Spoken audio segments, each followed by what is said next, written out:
Assalamu alaikum viewers and welcome back to my channel Study Law with Bushra.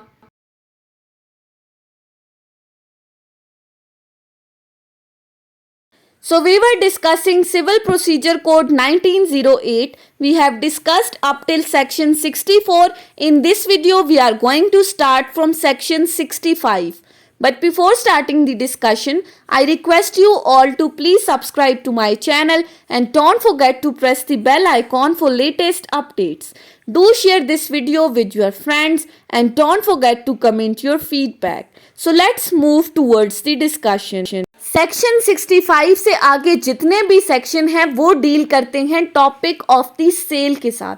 अब किस चीज़ की cell से मुतालिक? जजमेंट डेटर की प्रॉपर्टी की सेल से मुतालिक. वो प्रॉपर्टी जो डिक्री की एग्जीक्यूशन में इस्तेमाल हो रही है, जिससे मुतालिक कोर्ट ने कोई ऑर्डर पास किया है कि इसको सेल करके डिक्री की एग्जीक्यूशन करानी है, तो उसकी बात की जा रही है. सबसे पहला सेक्शन है सेक्शन 65 जो कि डील करता है परचेजर्स के टाइटल के साथ. परचेजर कौन है? खरीदने वाला. किसको खरीदने वाला? जजमेंट डेटर की उस प्रॉपर्टी को जिसकी सेल से मुतालिक कोर्ट ने ऑर्डर पास किया है. So section 65 states that where the immovable property is sold in the execution of the decree and such sale has become absolute, the property shall be deemed to have vested in the purchaser from the time when the property is sold and not from the time when the sale become absolute. अब ये जो cell की बात की गई है property की, ये किस तरीका कार के मुताबिक होगी? By way of the auction. उस प्रॉपर्टी की नीलामी कराई जाएगी और नीलामी के थ्रू फिर उस प्रॉपर्टी को सेल किया जाएगा. अब नीलामी किस तरह से होगी कि ऑक्शन के लिए बाकायदा एक डे फिक्स किया जाएगा. डिफरेंट लोग आकर बिडिंग करेंगे, बोलियां लगाएंगे. उन तमाम लोगों में से जो हाईएस्ट बिडर होगा, जिसने सबसे ज़्यादा कीमत लगाई होगी, प्रॉपर्टी उसके नाम पर ट्रांसफ़र कर दी जाएगी. अब प्रॉपर्टी की पेमेंट का क्या तरीकाकार होगा कि जो हाईएस्ट बिडर होगा वो एट द स्पॉट उस प्रॉपर्टी की टोटल जितनी भी पेमेंट है उसमें से 25% उसी वक्त अदा करेगा. एट द स्पॉट जैसे ही वो प्रॉपर्टी को खरीद रहा है, सबसे पहले उसने 25% की अमाउंट देनी है. उसके बाद उसको 30 डेज का टाइम पीरियड दिया जाएगा. 30 डेज गुजरने के बाद जो रिमेनिंग 75% की अमाउंट है वो उसने पे करनी है. पे करने के बाद ये प्रॉपर्टी उस बंदे के नाम पर ट्रांसफ़र हो जाएगी और सेल एब्सोल्यूट हो जाएगी. यानी वो बंदा अब एब्सोल्यूटली इस प्रॉपर्टी का ऑनर बन जाएगा. वो फर्दर इस प्रॉपर्टी को सेल कर सकता है, मॉर्गेज कर सकता है, गिफ्ट कर सकता है, कोई भी प्रॉपर्टी के साथ किसी भी तरह का कोई भी कॉन्ट्रैक्ट कर सकता है.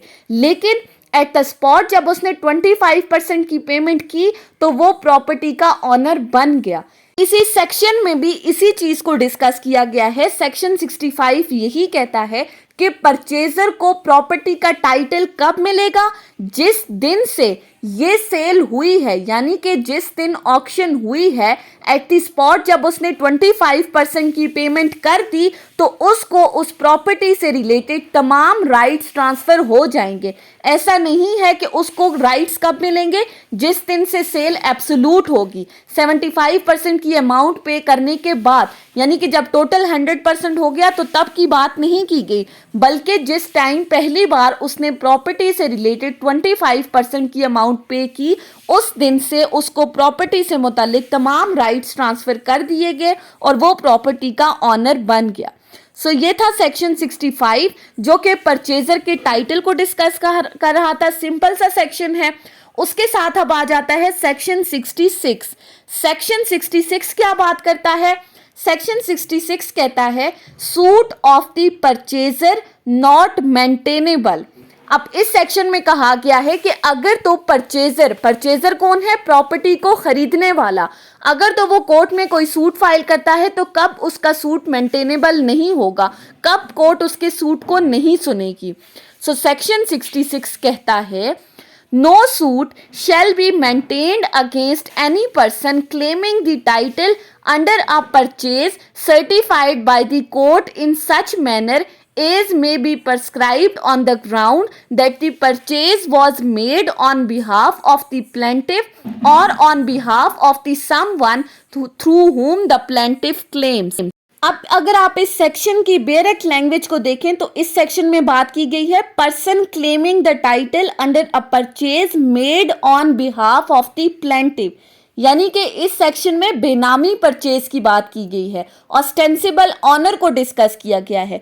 ऑस्टेंसिबल ऑनर कौन है, हम already section 41 transfer of property act में इसको डिटेल में डिस्कस कर चुके हैं। ऑस्टेंसिबल ऑनर कौन है, who is not the real owner of the property, लेकिन वो अपने आप को रिप्रेजेंट इस तरह से करता है जैसे वो रियल ऑनर है और उसके पास उस प्रॉपर्टी से रिलेटेड तमाम राइट्स एंड ऑब्लिगेशंस हैं जो उसको रियल ऑनर की कॉन्सेंट के साथ मिलती हैं। अब ये सेक्शन क्या कहता है कि जहां पर सेल हुई थ्रू ऑक्शन, अब ऑक्शन में क्या हुआ, एक बंदा है जो पीछे बैठकर इस प्रॉपर्टी को खरीद रहा है, ऑल्दो वो बिडिंग नहीं कर रहा, वो बोलियां नहीं लगा रहा, उसके बिहाफ पे एक दूसरा बंदा है जो सामने परचेजर बना बैठा है। एक्चुअली वो प्रॉपर्टी को खरीद नहीं रहा, प्रॉपर्टी कौन खरीद रहा है, जो बंदा पीछे बैठा है, लेकिन ये बंदा ऑस्टेंसिवली वो सामने अपने आप को एज परचेजर शो करता है और ये जो परचेजर बना है वो इस ऑक्शन को विन कर देता है। तो अगर रियल परचेजर कोर्ट के अंदर सूट फाइल करता है और कोर्ट के अंदर आकर ये कहता है कि इस पर्सन ने मेरे बिहाफ पे इस ऑक्शन को विन किया है, एक्चुअली मैं इस प्रॉपर्टी का रियल ऑनर हूं, मैंने इस प्रॉपर्टी को परचेज किया है, तो कोर्ट के अंदर आपका ऐसा कोई भी सूट मेंटेनेबल नहीं है। यानी कि अगर तो आप कोर्ट के अंदर आके टाइटल क्लेम कर रहे हो कि परचेजर मैं हूं, असल मालिक मैं हूं, वो तो मेरा बेनामी खड़ा था, वो ऑस्टेंसिबल ऑनर था, वो रियल ऑनर नहीं था, या फिर अगर आप कोर्ट के अंदर आकर कहते हो कि मैं किसी थर्ड पर्सन के बिहाफ पे ये सूट फाइल कर रहा हूं कि वो थर्ड पर्सन रियल ऑनर है और जिस बंदे को रियल ऑनर शो किया जा रहा है वो ऑस्टेंसिबल ऑनर है, वो रियल ऑनर नहीं है, तो कोर्ट आपका ऐसा कोई भी सूट नहीं सुनेगी, ये सूट सिरे से मेंटेनेबल ही नहीं है। इसके साथ इसी सेक्शन की क्लॉज 2 कहती है nothing in this section shall bar a suit to obtain a declaration that the name of any purchaser certified as aforesaid was inserted in the certificate fraudulently without the consent of real purchaser or interfere with the right of third person to proceed against the property though ostensibly sold to certified purchaser on the ground that it is liable to satisfy a claim of such third person against the real owner। अब clause 1 के अंदर general rule को discuss किया था, clause 2 exception को deal कर रही है इस जनरल रूल की। जनरल रूल क्या है कि अगर आप कोर्ट के अंदर ऐसा कोई सूट फाइल करते हो तो वो मेंटेनेबल नहीं है। एक्सेप्शन क्या कहती है कि कब को कोर्ट के अंदर आपका सूट मेंटेनेबल है, अगर तो आप कोर्ट के अंदर आकर इस चीज को चैलेंज करते हो कि सेल सर्टिफिकेट पे फ्रॉड करके किसी और का नाम लिख दिया गया है, असल में इस प्रॉपर्टी का रियल ऑनर मैं हूं, मैं इस प्रॉपर्टी का परचेजर हूं, इस सेल सर्टिफिकेट के ऊपर मेरा नाम होना चाहिए, लेकिन मेरे साथ फ्रॉड हुआ है।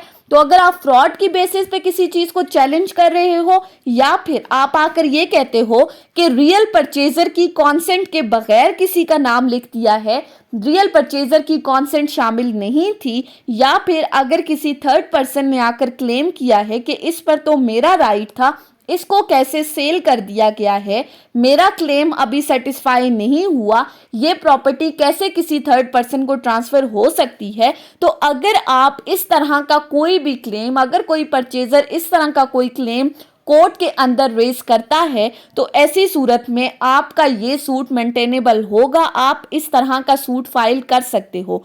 सो सेक्शन 66 दो बातों को डिस्कस कर रहा है। क्लॉज 1 के अंदर जनरल रूल कब सूट मेंटेनेबल नहीं है और क्लॉज 2 एक्सेप्शन को डील कर रहा है कि कब आप, यानी कि जो परचेजर है प्रॉपर्टी का, वो कोर्ट के अंदर सूट फाइल कर सकता है। So that was all about today's discussion on section 65 and 66 of CPC. I hope कि आपको ये लेक्चर समझ में आया होगा। अगर आपने इस वीडियो को अटेंटिवली सुना है तो अगर आपको ये वीडियो अच्छी लगी है तो इस वीडियो को लाइक करें, कमेंट करें और चैनल को जरूर सब्सक्राइब करें। Thank you so much for watching this video. Till then, अल्लाह हाफिज।